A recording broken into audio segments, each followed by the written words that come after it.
This is Kathy from Gadgets Top 321, and in today's video I just wanted to talk about how much of an impact the ink you choose can have on your writing experience with your fountain pens.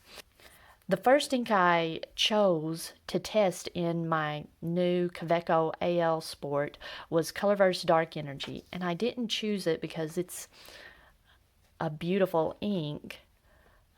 I chose it because of, in my past experience, it performs really well in almost all of the pens that I've tried it in.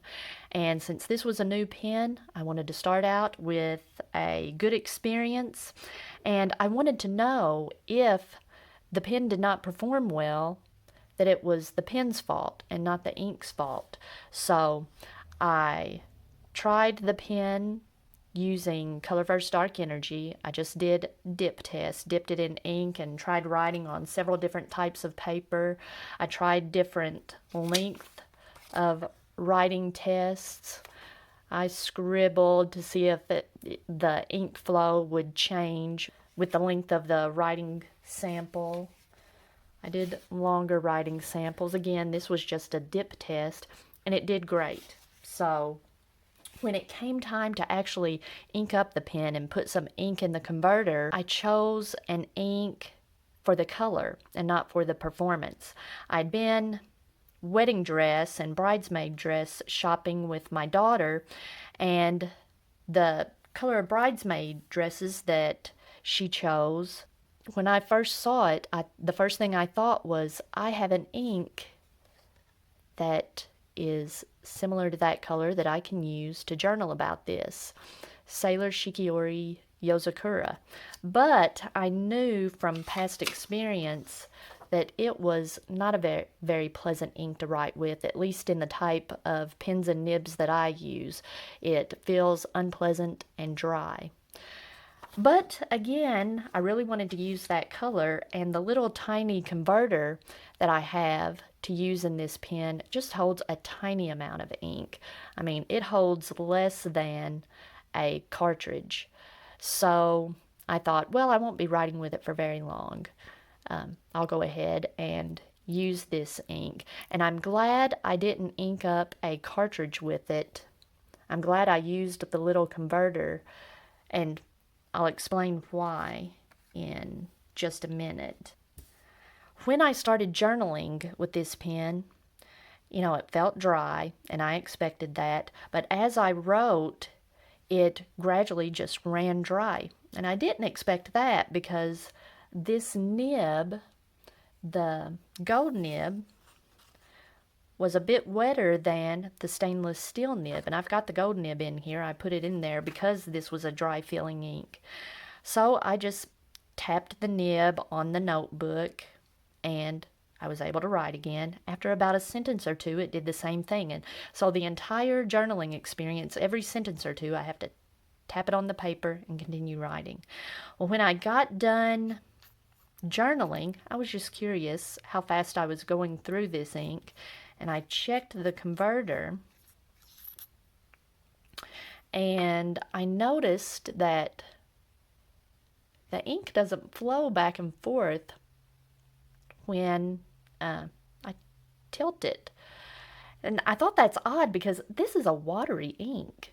And it occurred to me, maybe as I'm writing, it's creating a little air bubble down here as the ink flows through the nib and feed. And then when I tap it, the air bubble floats up, ink comes back into contact with the feed, and I'm able to write a little more, and just that same process over and over.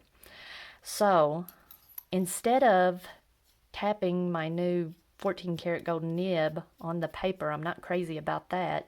This is how I've started correcting that problem. Let's see.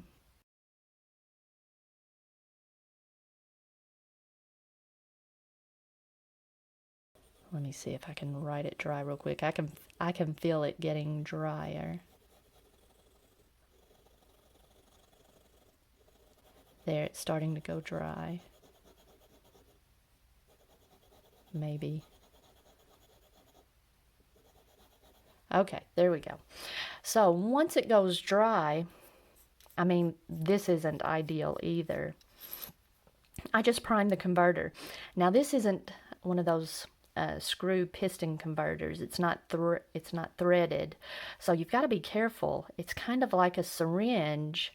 If you've ever used a syringe to ink up a cartridge or for cleaning your pen, you know that just one little push will shoot ink all over the place. So I didn't want to do that. I don't want to just directly push on it. Even though it's not threaded, I still just twist it so that I'm just pushing the ink down just a little bit. Again, like I said, this is not ideal, and I'm only doing this because I really wanted to write with this color ink. And it gets it back flowing again.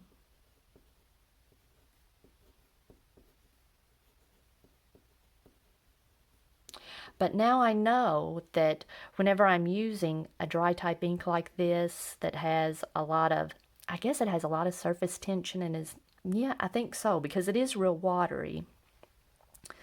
The ink just wants to, I don't know if it's sticking to itself or it's sticking to the side of the converter. But anyway, if I'm going to be using an ink like that, I want to use this little converter so that I can prime the feed. Most of the time, I'm not going to. I'm a note taker. I like my inks that perform well. The reason I made this video is because if I'd had this experience early on when I first started dabbling in fountain pens, I probably would have blamed the pen or thought that I got a pen with a bad nib, when in fact it was just the ink I was using was not suited for that pen. And an ink that lots of people have recommended as a good ink to use for testing fountain pens is Waterman Serenity Blue. So I finally got a sample of it, and I'm looking forward to testing it in several different fountain pens. So that'll be coming up soon. Well, if you found this video helpful, please give me a thumbs up, and if you'd like to see more videos like this, please subscribe to my channel.